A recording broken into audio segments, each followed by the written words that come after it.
नमस्कार दोस्तों, मैं हूं शिवराज और आप सुन रहे हैं हॉरर पॉडकास्ट मेरे यानी शिवराज के साथ।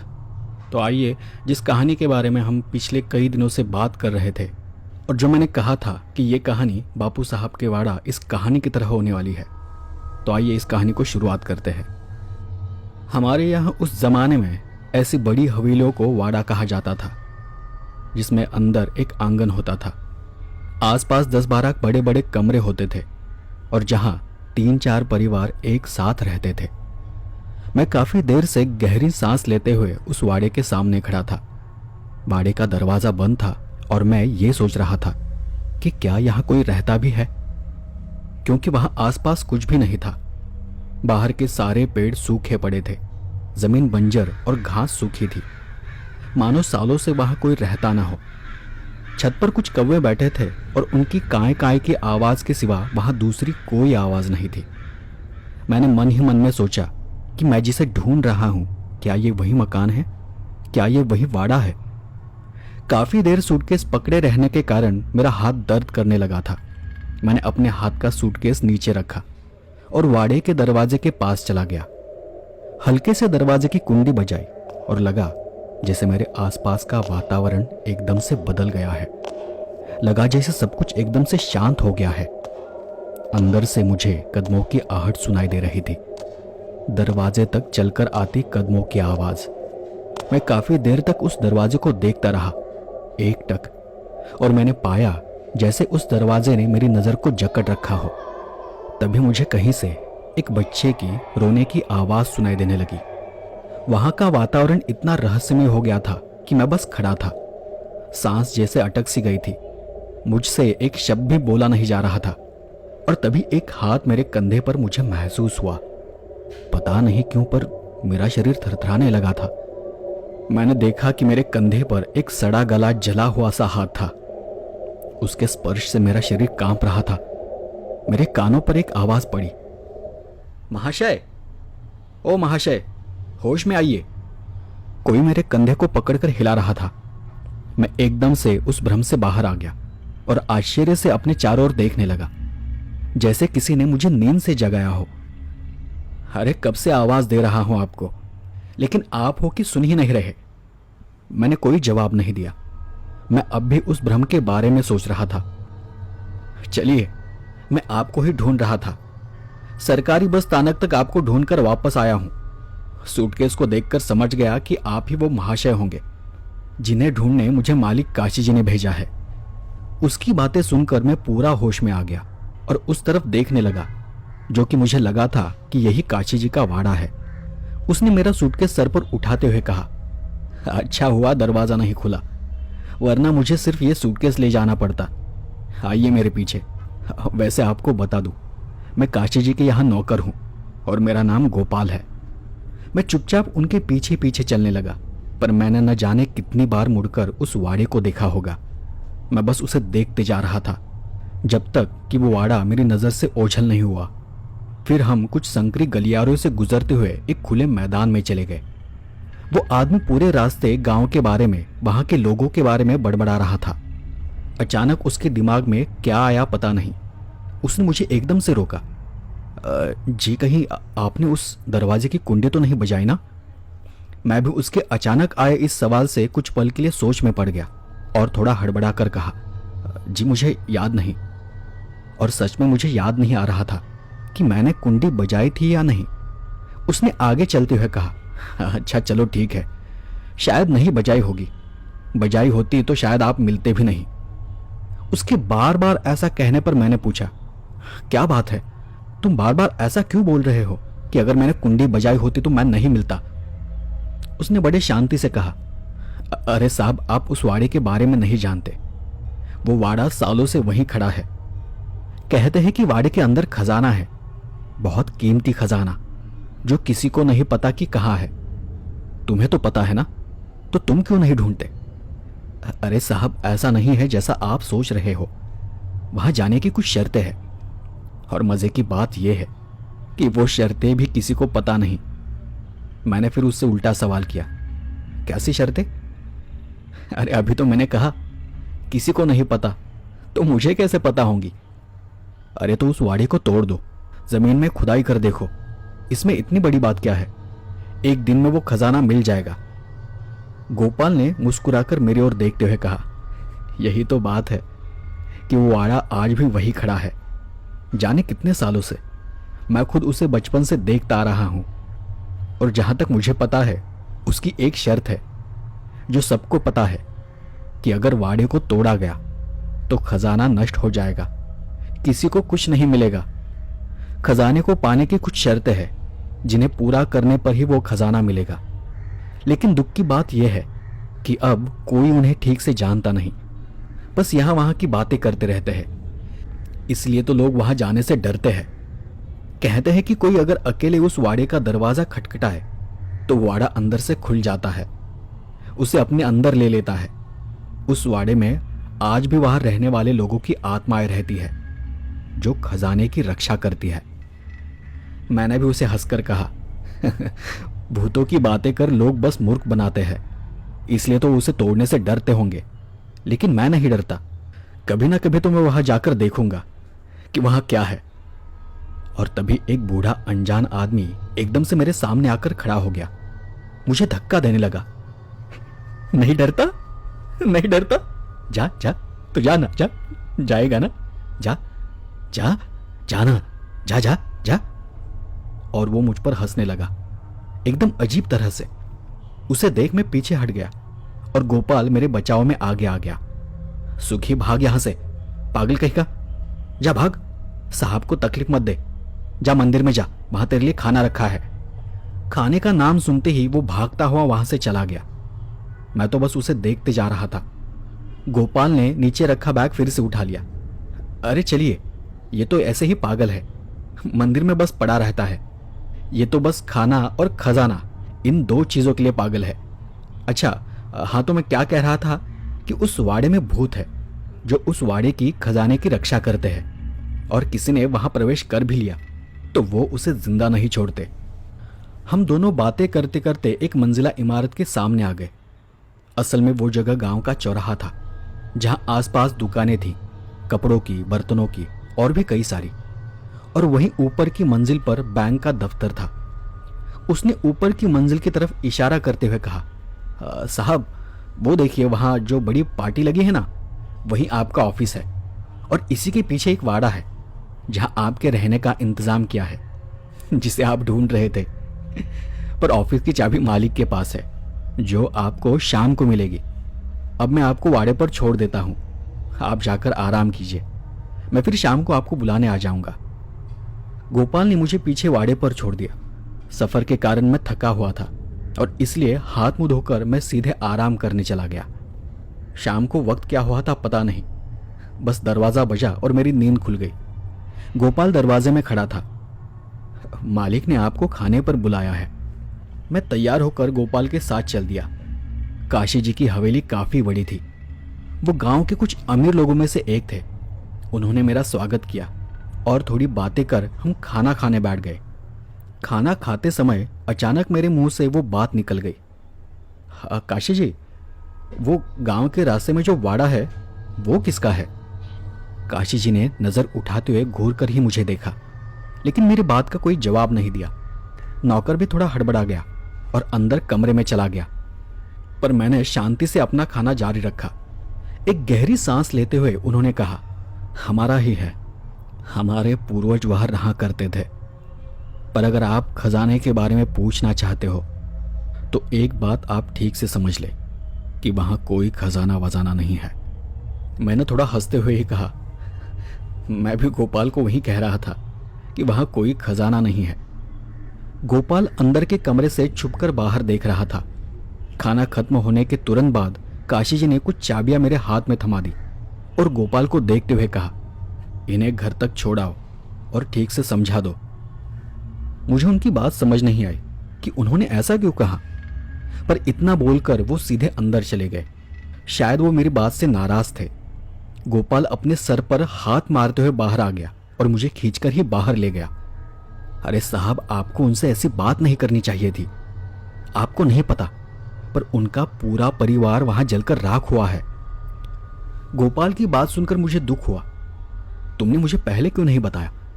अपनी बात को संभालते हुए उसने कहा, अच्छा जाने दीजिए, बस इसके बाद कभी भी काशी जी के सामने उस वाड़े का नाम मत निकालिए। उस पर मैंने फिर वही सवाल किया, ठीक है, लेकिन क्या उन्हें वहां जाने की शर्तों के बारे में पता है? गोपाल ने पलट कर कहा, क्यों, आपको भी वहां जाना है? नहीं, बस ऐसे ही पूछ रहा हूं। अरे साहब, मुझे नहीं पता।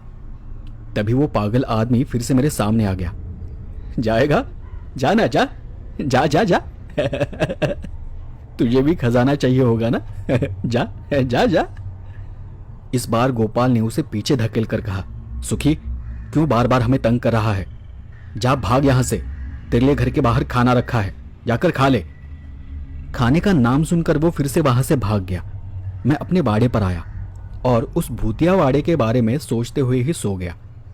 दूसरे दिन मैंने दफ्तर खोला, सभी फाइलें वगैरह चेक की, गोपाल को साथ लेकर थोड़ी साफ सफाई भी की और उसी दोपहर मैं बैंक से कैश लाने जिला कार्यालय निकल गया।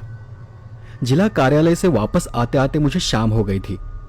सूरज डूब रहा था, पंछी अपने अपने घरों को वापस लौट रहे थे, परछाइयां धुंधली पड़ चुकी थी और चलते चलते एक आवाज ने मेरा ध्यान आकर्षित कर लिया। मैंने देखा कि सुखी उस पुराने वाड़े के पास बैठा कुछ खुदाई कर रहा था। मैंने गौर से उसे देखा, देखने लगा कि वो वहां क्या कर रहा है, पर वो एकदम से रुक गया, जैसे उसे पता चल गया था कि मैं दूर उसके पीछे खड़ा हूं। और उसने पलट कर देखा। मुझे तो कुछ सूझा ही नहीं कि मैं क्या करूं। वो वैसा ही मुझे घूरता रहा और एकदम से खड़ा हो गया। जैसे ही वो खड़ा हुआ, मैं तेजी से गांव की ओर चलने लगा। अगर मुझे थोड़ा भी महसूस होता कि वो मेरे पीछे आ रहा है तो शायद मैं दौड़कर ही चला जाता, लेकिन कुछ दूर जाकर मैंने पीछे देखा। मेरे पीछे तब कोई भी नहीं था। रात गोपाल मुझे खाना देने मकान पर आ गया। कुछ देर बाद जब मैं खाना खा रहा था तो मैंने देखा कि खिड़की के बाहर सूखी खड़ा था। दूर खड़े होकर वो मुझे देख रहा था। मैंने अपना ध्यान हटा लिया और चुपचाप खाना खाने लगा। फिर भी कुछ देर बाद मैंने नजर चुराकर खिड़की में देखा तो अब वो वहां से गायब हो चुका था। मैंने खाना खत्म किया और कुछ हिसाब किताब कर सो गया। उस रात मुझे शरीर पर कुछ रेंगता हुआ महसूस हुआ, जैसे कोई बच्चा मेरे आसपास खेल रहा हो। मैं एकदम से नींद से जाग गया। अपनी आंखें खोली और देखा तो मैं कहीं एक घने अंधेरे में खड़ा था। आसपास ठंडी हवाएं बह रही थी। मैं अंधेरे में यहां वहां टटोलने लगा कि मैं कहां हूं। तभी मेरा हाथ एक लकड़ी के दरवाजे पर पड़ा। हाँ, वो वही दरवाजा था, एक बड़ा सा दरवाजा। मेरा हाथ पड़ते ही वो दरवाजा एक भयानक करकराती आवाज करते हुए खुल गया। एकदम से वहां सब कुछ प्रकाशमान हो गया, जैसे आसपास हजारों दिए जल रहे हो। शायद ये वही पुराना वाड़ा था, वही भूतिया वाड़ा जिसके बारे में लोग बातें करते थे। अंदर कहीं से मुझे रोने की आवाज आने लगी और उसी पल मुझे अपने पीछे कुछ महसूस हुआ। लगा जैसे मेरे पीछे कोई खड़ा है। मैं उसकी सांसों को महसूस कर पा रहा था। पता नहीं मेरे पीछे क्या था। मैं मुड़कर देखने ही वाला था कि एक अजीब आवाज मेरे कानों पर पड़ी। पीछे मत देखो, मुझे देखोगे तो मर जाओगे। तुमने एक शर्त पूरी की है, अब बस दूसरी शर्त को पूरा करो, फिर सारा खजाना तुम्हारा हो जाएगा। उस आवाज से मेरा शरीर थरथर कांपने लगा। बहुत ही भयानक आवाज थी वो। मेरे शरीर के साथ साथ मेरे होंठ भी कांप रहे थे। शरीर ठंडा पड़ गया और मैंने थरथराती हुई आवाज में ही पूछा, कौन सी शर्त? अपने पीछे से मैंने एक लंबी गहरी सांस की आवाज सुनी और मुझे मेरे कंधे पर एक हाथ महसूस हुआ। मैंने अपने कंधे की ओर देखा। एक सड़ा गला सा हाथ मेरे कंधे पर था। नाखून लंबे और काले पड़े हुए थे। ऐसा लग रहा था कि वो हाथ जलकर पिघल गया हो। उस सड़े हाथ को देख घबरा कर ही मैंने वो हाथ हटाया और मैं एकदम से नींद से जाग गया। बाप रे, इतना भयानक सपना। मैंने हाथ से ही अपना पसीना पोंछ लिया, अपने आप को समझाया और शांत किया। सिगरेट निकालकर मैं खिड़की के पास जाकर खड़ा हो गया और सिगरेट पीते हुए ही मैंने देखा कि बाहर कोई खड़ा था, मुझे ही घूर रहा था। मैंने उसे गौर से देखा तो वो सूखी था। ये पागल न जाने मेरे पीछे क्यों पड़ा है। मैंने गुस्से में आधी अधूरी सिगरेट वहीं फेंक दी और खिड़की बंद कर फिर से सोने चला गया। अगले कुछ दिनों तक मैं ऑफिस के काम में व्यस्त रहा, इतना कि खाने पीने का होश ही नहीं था। मैं दिन रात काम में लगा था और ऐसे ही एक रात में अपना काम कर रहा था कि रात के 10 बजे के करीब गोपाल मेरे घर आ गया और आते ही वो बड़बड़ाने लगा, साहब माफ़ करना, आज थोड़ी देर हो गई, आप बस जल्दी से खाना खा लीजिए, मैं वापस सुबह आता हूँ। गोपाल ने खाना टेबल पर रखा और वहां से जाने लगा। मेरा सारा ध्यान तब काम में ही था, पर पता नहीं अचानक क्या बात मेरे मन में आ गई। गोपाल, एक बात पूछनी थी। गोपाल अपनी चप्पलें चढ़ाकर जा ही रहा था कि मेरी आवाज सुनकर वो रुक गया। उसने दरवाजे से अंदर झांकते हुए पूछा, जी कहिए। ये सुखी कई दिनों से नजर नहीं आया मुझे। जी ये तो उसकी आदत है, ऐसे दिनों दिनों तक गायब हो जाता है और अपने आप ही वापस आ भी जाता है। ज्यादा भूख लगेगी तो आ जाएगा। लेकिन आप उसके बारे में क्यों पूछ रहे हो? नहीं, कुछ खास नहीं, यही मैंने उसे 2-3 बार खिड़की के बाहर खड़ा देखा था, पता नहीं क्या कर रहा था। मेरी ये बात सुनकर गोपाल थोड़ा अंदर आ गया। आप उसकी बातों पर ध्यान मत दीजिए, पागल है, पागलों जैसी बातें करता है। पिछले जो साहब थे ना, उनके साथ भी ऐसा ही कुछ किया था उसने, बार बार बस खजाने के बारे में बात करता था। मैंने उन्हें समझाया भी था कि वो पागल है, उसकी बातों पर भरोसा मत कीजिए। लेकिन एक दिन क्या हुआ पता नहीं, पर एक रात पूरे गांव में हल्ला हो गया। उस रात वो साहब रात भर चिल्लाते हुए पूरे गांव में पागलों की तरफ भागते रहे। कुछ भी पूछो तो बताने की हालत में ही नहीं थे, बस बड़बड़ाते थे कि मैंने उन्हें देखा है, मैंने उन्हें देखा है। अब उन्होंने किसे देखा था वो बस वही जानते थे। किसी को कुछ पता नहीं चला कि उनके साथ क्या हुआ था। और उसी रात हमारे मालिक ने उन्हें गाड़ी में बिठाकर उनके घर भेज दिया। उसके बाद पता नहीं उनके साथ क्या हुआ, पर बाद में लोगों से मैंने सुना कि सुखी की बातों में आकर एक रात वो साहब भी वाड़े पर चले गए थे। गोपाल ने फिर वहीं से हाथ जोड़कर प्रणाम किया। अच्छा, राम राम, अब मैं चलता हूँ, घर में और भी काम बाकी है। और इतना बोलकर गोपाल वहां से चला गया। मेरे लिए वो सब कुछ अजीब था। मैंने फिर से उन बातों से ध्यान हटाया और काम में लग गया। अपना काम करते करते मैं वहीं टेबल पर सिर रख कर सो गया, वही खिड़की के पास। बाहर से आ रही ठंडी हवाओं के कारण तुरंत मेरी झपकी लग गई। फिर एक आवाज से एकदम से मेरी झपकी टूटी। मैं थकावट के कारण अपनी आंखें खोल नहीं पा रहा था। मैंने फिर वही आवाज सुनी। काफी देर बाद मैंने आंखें खोली, किसी तरह से अपने चेहरे पर आई लार को पोंछा और आंखों को झपकते हुए बाहर देखने की कोशिश की। सूखी खिड़की के पास खड़ा था, खिड़की की सलाखों को पकड़कर। उसे अचानक सामने देख मैं थोड़ा पीछे हट गया और मैंने हड़बड़ाकर ही कहा, क्या चाहते हो तुम? हाँ? उसने और खिड़की के पास आते हुए कहा, आप जाओगे खजाना ढूंढने? मुझे उसकी शर्तें पता है, सारी शर्तें पता है, बोलो जाओगे आप? मैंने उससे अपनी नजर हटाते हुए कहा, नहीं नहीं, तुम चले जाओ यहां से, मुझे खजाने में कोई इंटरेस्ट नहीं है, अमीर बनने का कोई शौक नहीं है। उसने फिर अपनी आंखें बड़ी बड़ी करते हुए कहा, पहली शर्त, खजाना उसी को मिलेगा जिसमें उसे पाने का मोह नहीं है, लालच नहीं है। उसकी वो बात सुनकर मुझ में कुतूहल जाग गया, पर फिर भी मैंने कहा, देखो तुम क्या बोल रहे हो मुझे कुछ पता नहीं, पर मुझे कोई खजाना नहीं चाहिए। मेरी बात को सुनकर उसकी आंखों में आंसू आ गए। सूखी को लोग पागल समझते थे, पर आज मुझे वो पागल नहीं लग रहा था। आज मैंने सुखी का एक अलग ही रूप देखा था। उसने सलाखें छोड़ दी और धीरे से पीछे हट गया। तब मैंने उसे आवाज दी, तुम क्यों नहीं जाते वहां? उसने नीचे देखते हुए मेरी बात का जवाब दिया, नहीं जा सकता, मजबूरी है। वो मुझे जानते हैं, लेकिन मैं आपको वो सब नहीं बता सकता, ये भी शर्त का हिस्सा है। उसने बात को टाल दिया, इसलिए मैंने उससे दूसरा सवाल किया, अच्छा खजाना मिल गया तो तुम्हें क्या मिलेगा? उसने कुछ देर शांत खड़े रहकर शांत स्वर में कहा, मुक्ति मिलेगी इस पागलपन से, इस गांव से, अपने अतीत से, अपने कर्मों से। उसका जवाब सुन मैं सोच में पड़ गया। कैसा पागलपन? कौन से कर्मों की बात कर रहे हो?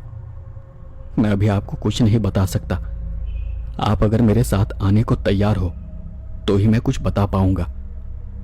और इतना बोलकर वो वहां से कुछ कदम आगे बढ़ा, पर वो वहां से चला न जाए इसलिए मैंने बात को जारी रखा। सूखी फिर से खिड़की के पास आ गया।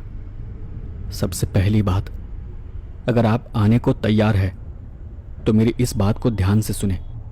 जब आप वहां जाओगे तो आपके पास सिर्फ एक मौका होगा वहां से वापस आने का। एक बार आपने वाड़े के अंदर कदम रख दिया तो फिर आप वापस बाहर नहीं आ सकते जब तक कि आप खजाना ढूंढ नहीं लेते। और अगर आप बाहर आ भी गए तो वहां जो भी है वो आपके पीछे पड़ जाएंगे। तब मैंने हंसकर ही उसे बोला, अच्छा, मतलब वहां जो भी जाएगा उसका मरना तय है। सुखी ने उसी शांति से कहा, नहीं, आपने अगर कोई गलती नहीं की, सभी शर्तों का सही से पालन किया तो आपको कुछ नहीं होगा। अच्छा, मान लेता हूं मैं, लेकिन बाकी शर्तें क्या है? वो मैं आपको तभी बताऊंगा जब हम वाड़े के बाहर दरवाजे के पास खड़े होंगे। उसकी वो सारी बातें मुझे उलझन में डाल रही थी। मैंने उसकी बात को टालते हुए कहा, ठीक है, मैं सोचता हूं, मेरा मतलब मैं देखता हूं कि मैं क्या कर सकता हूं। तुम जाओ, अब मुझे आराम करना है। वो नम आंखों से वहीं खड़ा होकर मुझे बस देखता रहा और उसने आगे कहा, आप नहीं जानते, पर जाने अनजाने में आपने पहली शर्त को पूरा कर दिया है। मैं हैरान रह गया। कौन सी शर्त? आप जब यहां आए थे तो आते ही आप उस वाड़े पर गए थे। आपने वाड़े का दरवाजा खटखटाया था एक बार। यही वहां जाने की पहली शर्त है। इतना बोलकर सुखी एकदम से वहां से चला गया। अंधेरे में कहीं गायब सा हो गया। मैं खिड़की के बाहर अंधेरे में आंखें गड़ाए बस बैठा रहा। फिर एकदम से आंखों में भारीपन महसूस होने लगा और मैंने अपनी आंखें बंद कर ली। सुखी मेरे मन में बस सवाल छोड़कर चला गया था और उन्हीं के बारे में सोचते हुए मेरी आंख लग गई। उस रात भर मुझे किसी के रोने की आवाज आती रही। मैं जब भी आंखें खोलकर देखता एकदम से आवाज थम जाती। सुखी के जाने के बाद से मुझे और भी अजीब महसूस होने लगा था। दूसरे दिन मैं देर से उठा और देर से ही दफ्तर चला गया। नींद पूरी न होने के कारण मैं बार बार झपकियां ले रहा था। अगले 4-5 दिनों तक मेरा यही हाल रहा। रात भर कोई रोने की आवाज सुनाई देती। उठकर देखता तो आसपास कोई नहीं होता था। क्या करूं समझ नहीं आ रहा था। लग रहा था जैसे धीरे धीरे मैं भी पागल होते जा रहा हूं। मैंने इसी बीच सुखी को कई बार कई जगहों पर बस खड़ा देखा। शायद वो मेरे जवाब का इंतजार कर रहा था। और एक रात फिर वही हुआ। मैं गहरी नींद की हालत में था और मुझे अपने शरीर पर कुछ रेंगता सा महसूस हुआ। शरीर पर कुछ भारी सा लगने लगा। मुझे हर रात ये एहसास होता था और इस कारण से मेरी नींद भी काफी कच्ची हो गई थी। मैंने एकदम से अपनी आंखें खोली तो मेरे शरीर पर एक बच्चा रेंग रहा था और रेंगते हुए वो एकदम से मुझे घूरने लगा। एकाएक उसके रोने की आवाज वहां गूंजने लगी। मैं झटपटाकर वहां से हट गया, नीचे गिर पड़ा। बिस्तर पर देखा तो वहां कुछ भी नहीं था। ये बच्चे का क्या चक्कर है? मुझे कुछ भी समझ नहीं आ रहा था। मैंने अपने आसपास कई बार एक बच्चे को महसूस किया था और रोज मुझे उस बच्चे की रोने की आवाज सुनाई दे रही थी। आज फिर वही बच्चा मुझे दिखाई दिया था। मैं वहां से उठ खड़ा हुआ तो पीछे से मुझे वही आवाज आई। शुक शुक, शुक शुक। मैंने पलटकर खिड़की की ओर देखा और मुझे बहुत गुस्सा आ गया।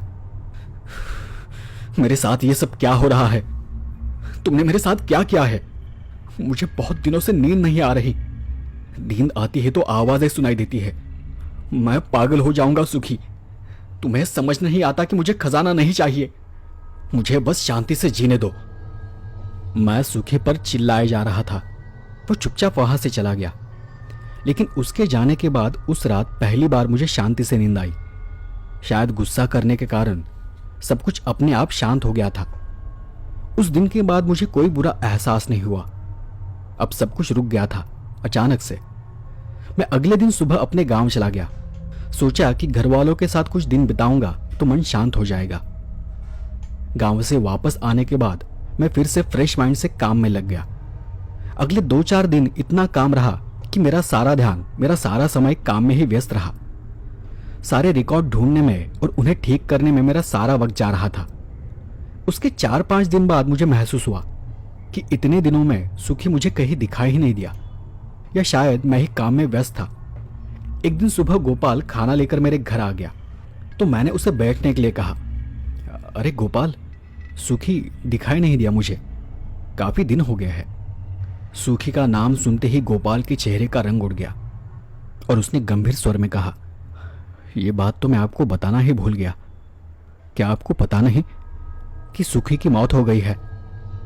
शायद आप यहां से अपने गांव गए थे उसके 2 या 3 दिन बाद।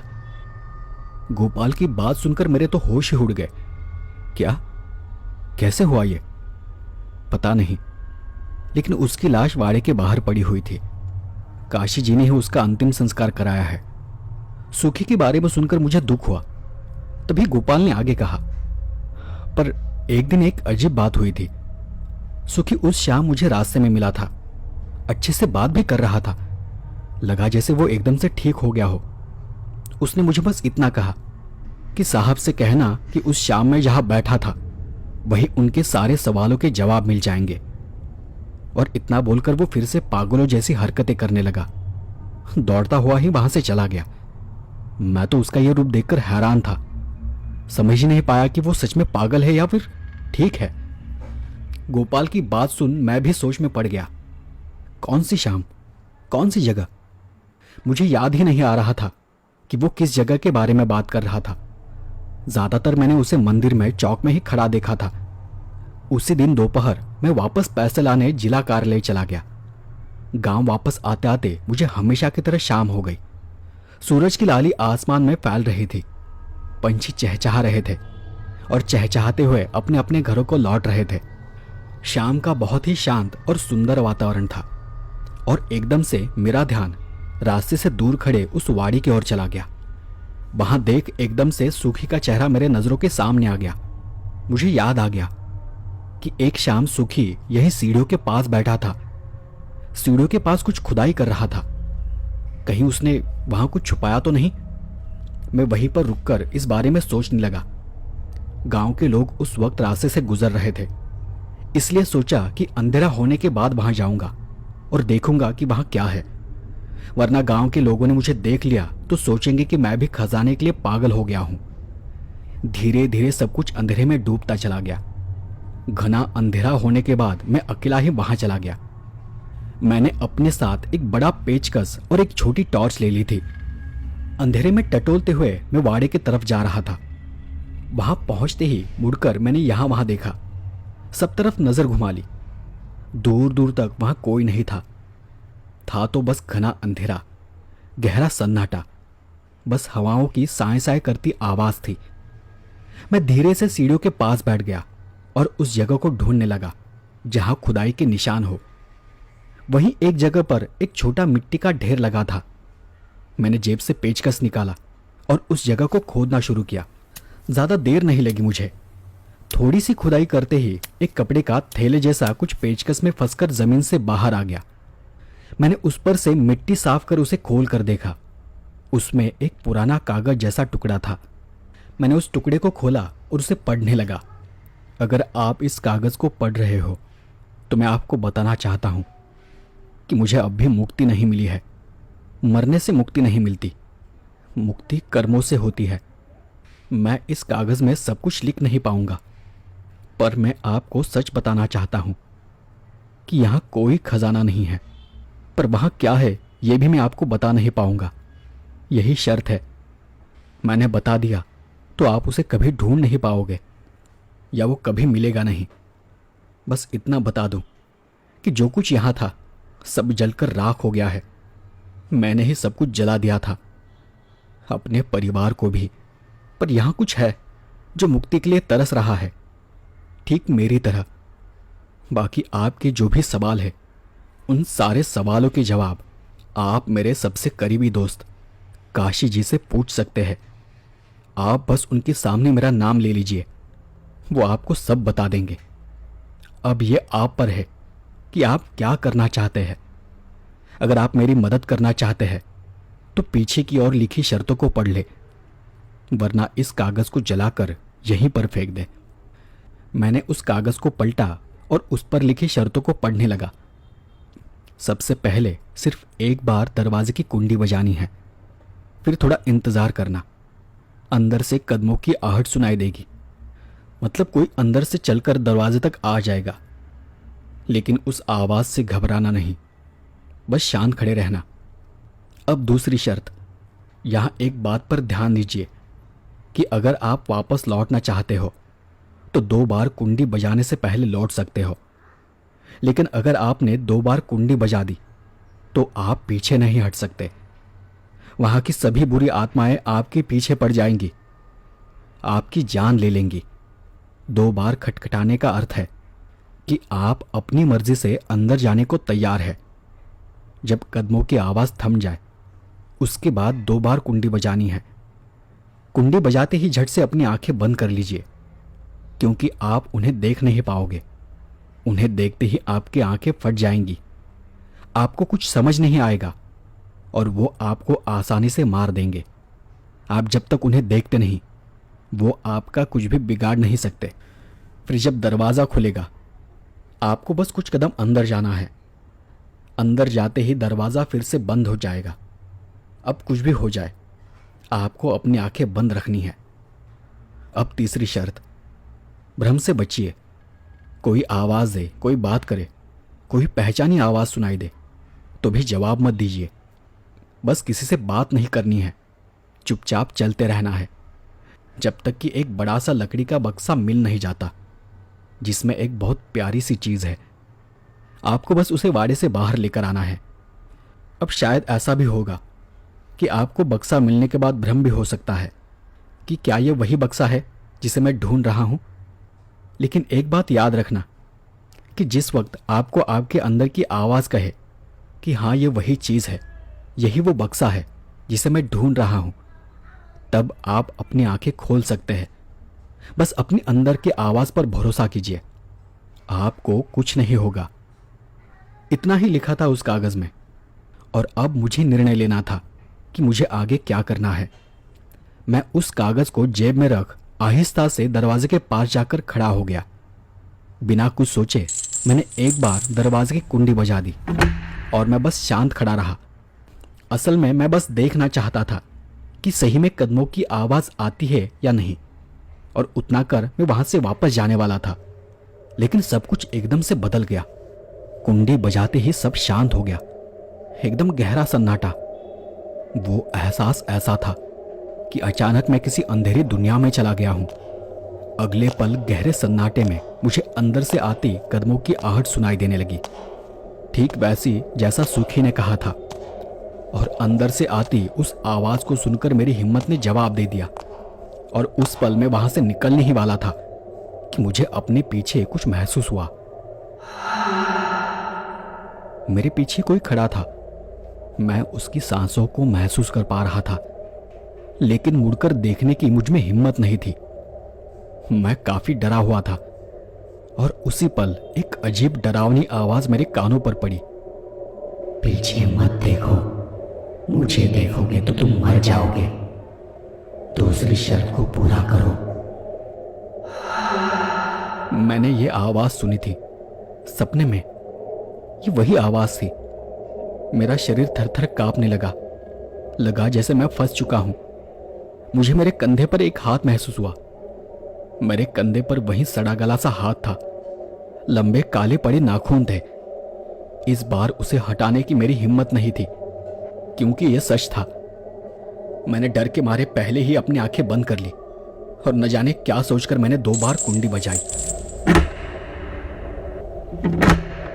अब मैं चाहकर भी वापस लौट नहीं सकता था। एक करकराती आवाज उस भयानक सन्नाटे में गूंजने लगी। दरवाजा खुल गया था। मैं 4-5 कदम अंदर चला गया और फिर दरवाजा बंद हो गया। एक बड़ी आवाज हुई। दरवाजा बंद होते ही सब आवाजें हवा में जैसे घुल सी गई। सब तरफ गहरा सन्नाटा फैल गया। गर्मी के दिन होने के बावजूद आसपास का वातावरण एकदम से ठंडा पड़ गया। मैं पागलों की तरह बस बंद आंखों से कुछ महसूस करने की कोशिश कर रहा था। पता नहीं वहां आसपास क्या था, मुझे कहाँ जाना था, क्या करना था, कुछ पता नहीं था। पर मैं करीब करीब आधे घंटे तक उस एक जगह पर खड़ा था। लगा जैसे यहां कुछ भी नहीं है। जैसा कि खत में लिखा था, वहां कुछ भी महसूस नहीं हो रहा था। मैंने धीरे से अपना एक कदम आगे बढ़ाया। कदम बढ़ाने के साथ ही एक हल्की आवाज ने मेरा ध्यान आकर्षित कर लिया। मेरे आसपास कोई मच्छर या कोई कीड़ा था जो मेरे कान के पास भनभना रहा था। मैं बंद आंखों से उसे हाथ से ही झटकने लगा और अचानक से फिर सब शांत हो गया और उस पल एक हल्की हंसने की आवाज मुझे सुनाई दी और हल्के हल्के ही वो उस गहरे सन्नाटे में घुलती चली गई। मेरा शरीर एकदम से ठंडा पड़ गया। इतनी देर बाद पहली बार मुझे अपने आसपास कुछ महसूस हुआ था।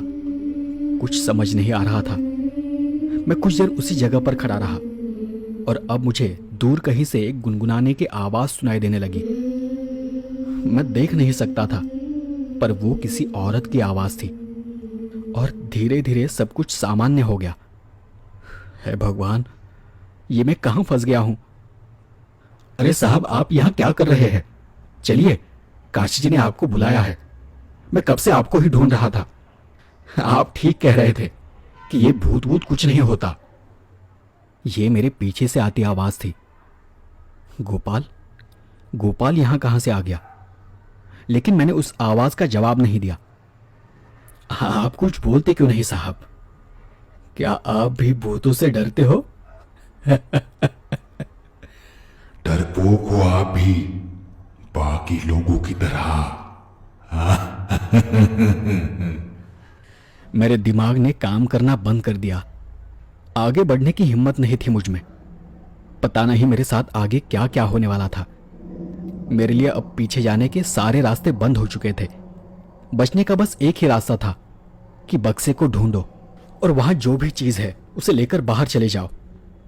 काफी देर बाद हिम्मत कर मैं फिर से आगे बढ़ा। अब हर आवाज से मेरे शरीर में बिजली कौंध रही थी। हर एहसास मुझे डरा रहा था।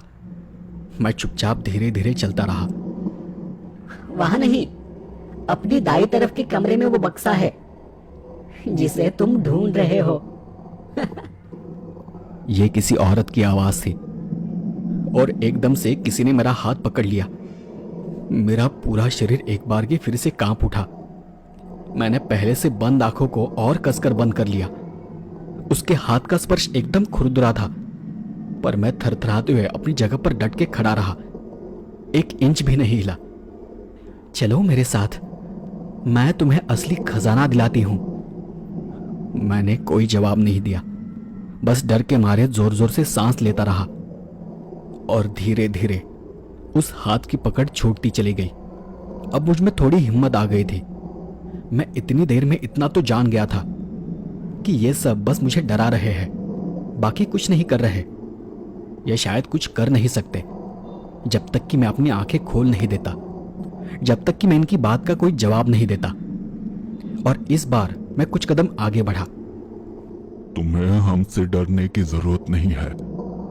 हम कोई तुम्हारे दुश्मन नहीं। तुम्हें जो भी चाहिए तुम ले जा सकते हो। हम तुम्हें कुछ नहीं करेंगे। बस एक बार तुम अपनी आंखें खोलो, तभी हम तुम्हें सही रास्ता दिखा सकते हैं। इस बार एक बुजुर्ग आवाज मेरे कानों पर पड़ी, पर मैंने अपनी मुट्ठियां कस ली। मेरी आंखों की पुतलियां अंदर ही अंदर तेजी से हिल रही थी। उस बूढ़े ने आगे चिल्लाते हुए कहा, क्या तुम्हें हमसे डर नहीं लगता? क्या तुम्हें मौत से भी डर नहीं लगता? मैंने अपने दोनों हाथ जोड़े और मन ही मन में भगवान से प्रार्थना करने लगा। भगवान का नाम जपने लगा। मुझे फिर वही एक हल्की हंसने की आवाज सुनाई देने लगी। ऐसे तुम उसे कभी ढूंढ नहीं पाओगे जिसे तुम ढूंढ रहे हो। ऐसे ही ढूंढते ढूंढते मर जाओगे। और उसी पल मुझे एक रोने की आवाज आने लगी। किसी बच्चे की रोने की आवाज, एक बारीक आवाज। मैं 2-4 कदम उस आवाज की दिशा में बढ़ा और उसे गौर से सुनने की कोशिश करने लगा। वो कोई छलावा नहीं था, कोई भ्रम नहीं था। उसमें दर्द था, एक पुकार थी अपनी मां के लिए। मैंने ये आवाज पहले भी कहीं सुनी है। हाँ, मुझे याद आ गया। ये आवाज तो मैंने अपने सपने में सुनी थी। मैं उस आवाज की दिशा में अपने कदम बढ़ाता रहा, पर तब उस वक्त मुझे एक साथ कई सारी आवाजें सुनाई दे रही थी। तुम मरने वाले हो, कोई नहीं बचा सकता। ये हमारी दुनिया है। वापस तुम नहीं यही जाओगे। हमारे साथ रहोगे। लेकिन मेरा पूरा ध्यान बस उस बच्चे की आवाज पर था। उस आवाज को सुन ऐसा लगा जैसे कोई नन्हा बच्चा भेड़ियों के झुंड के बीच फंसा हो। मैं अपने हाथों से टटोलता हुआ आगे बढ़ता चला गया। आगे जाते जाते मैं किसी चीज से टकरा गया। हाथों से टटोला पर आगे कुछ नहीं था। वो एक पत्थर की दीवार थी। मैं यहां वहां टटोल रहा था। मुझे अपने चारों ओर से तरह तरह की हंसने की आवाजें सुनाई दे रही थी। अब मुझ में हिम्मत तो आ गई थी, लेकिन पता नहीं कि मैं कितनी देर यहां वहां टटोलता रहा। घंटों बीत गए। हर कमरे में हर चीज को मैंने टटोला होगा। मुझे यह भी पता नहीं था कि मैं सही जगह पर जा भी रहा हूं या नहीं। मेरा सब्र टूट रहा था। घंटों बीत गए होंगे। मैं वाड़े में बस यहां वहां घूम रहा था। वहां की सभी बुरी आत्माएं मुझ पर हंस रही थी, मुझे आंखें खोलने के लिए बार बार उकसा रही थी। लेकिन मैं अच्छे से जानता था कि यही एक मेरे बचने का रास्ता है। इतने घंटे बीतने के बाद मेरी आंखें अब दर्द करने लगी थी। मुझे अपने आप पर गुस्सा आने लगा था कि मैं यहां क्यों आया। पता नहीं कितने सारे दरवाजे देखे, कितने सारे कमरों को टटोला, पर कहीं कुछ नहीं मिला। शायद वहां कोई बक्सा था ही नहीं। मैं मरने वाला था। अब मैं थक गया था, हार गया था। मैंने गुस्से में ही अपने हाथ की टॉर्च को वहीं पर नीचे पटक दिया, और टॉर्च को पटकने के साथ ही मुझे एहसास हुआ कि मैं किसी ऐसी चीज पर खड़ा हूं जो कि अंदर से खोखली है। मुझे फिर एक आशा की किरण दिखाई दी। मैंने अब तक बस यहां वहां ढूंढा था, ये सोचा ही नहीं कि इतने बड़े वाड़े में तहखाना भी हो सकता है। और इस बार मैं जमीन को, नीचे फर्श को टटोलने लगा, अपने पैर को पटकने लगा और ऐसे ही आगे बढ़ता रहा। बस 2-4 कदम में ही मैंने महसूस किया कि मैं जहां खड़ा था वो एक दरवाजा था, लकड़ी का एक बड़ा सा दरवाजा। मुझे उसका हैंडल मिल गया, पर उसे खोलना मेरे बस की बात नहीं थी।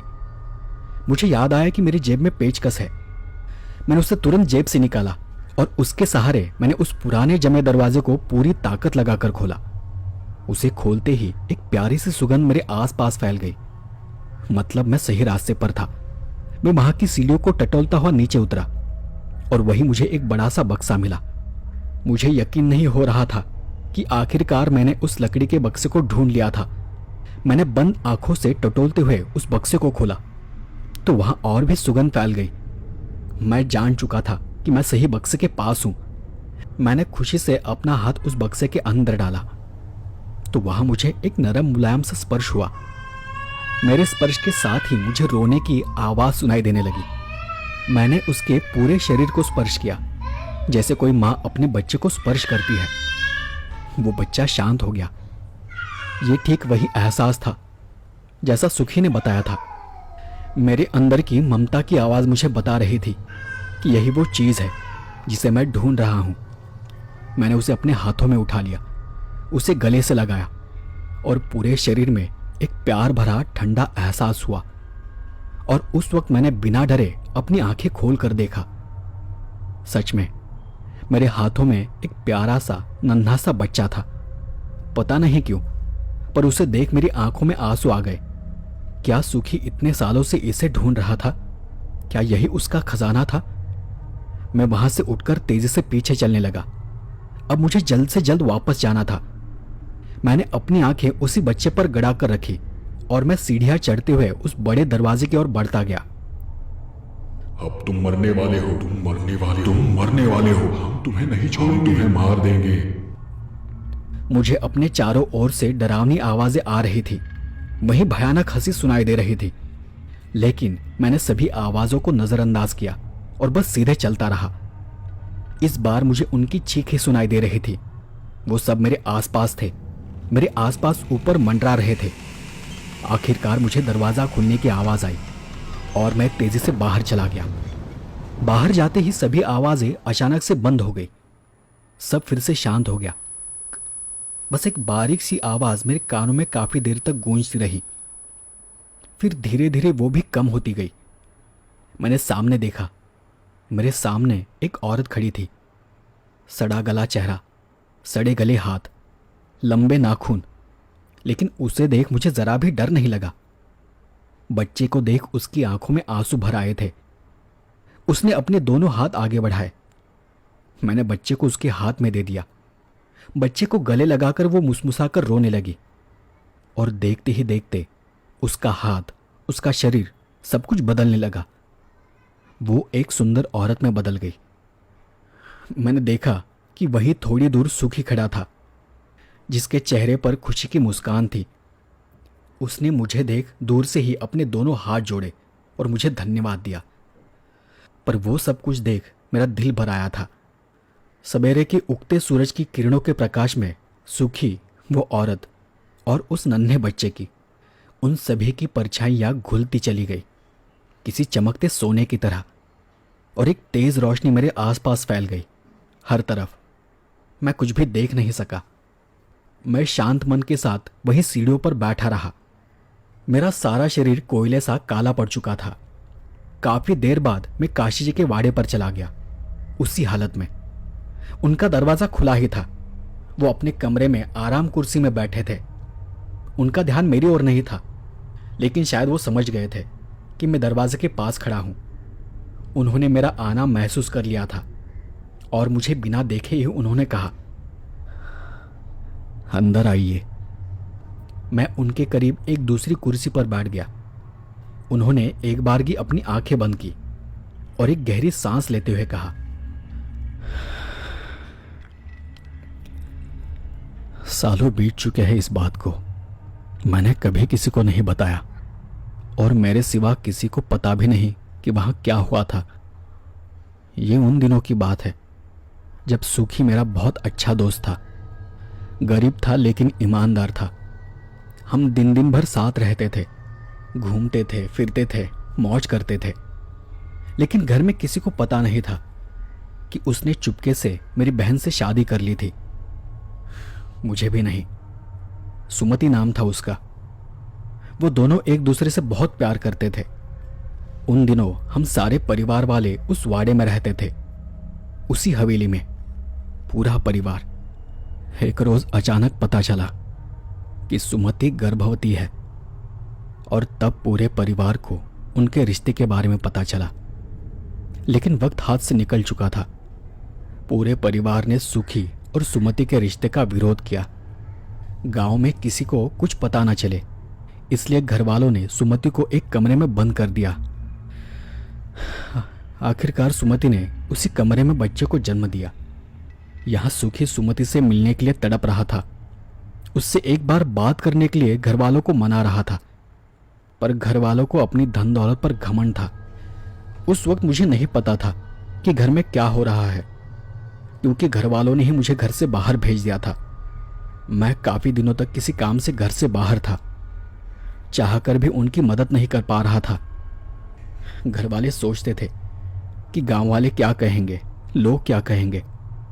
और अचानक एक दिन मुझे खबर मिली कि सुमति की मौत हो गई है। घर वालों ने चुपके से ही उसका अंतिम संस्कार तक किया। मैं खबर सुनकर वापस आया, पर कोई कुछ बताने को तैयार नहीं था कि उसके साथ क्या हुआ था, उसके बच्चे के साथ क्या हुआ था। लेकिन कहीं से सुखी को इस बात की खबर लग गई और उस रात सुखी घर आया, घर वालों से मिलने, अपने बच्चे को वापस लेने। लेकिन घर वालों का घमंड सुमति की मौत के बाद भी कम नहीं हुआ था। सुखी उनके सामने भीख मांगता रहा, बच्चे के लिए गिड़गिड़ाता रहा, पर किसी ने उसे कुछ नहीं बताया।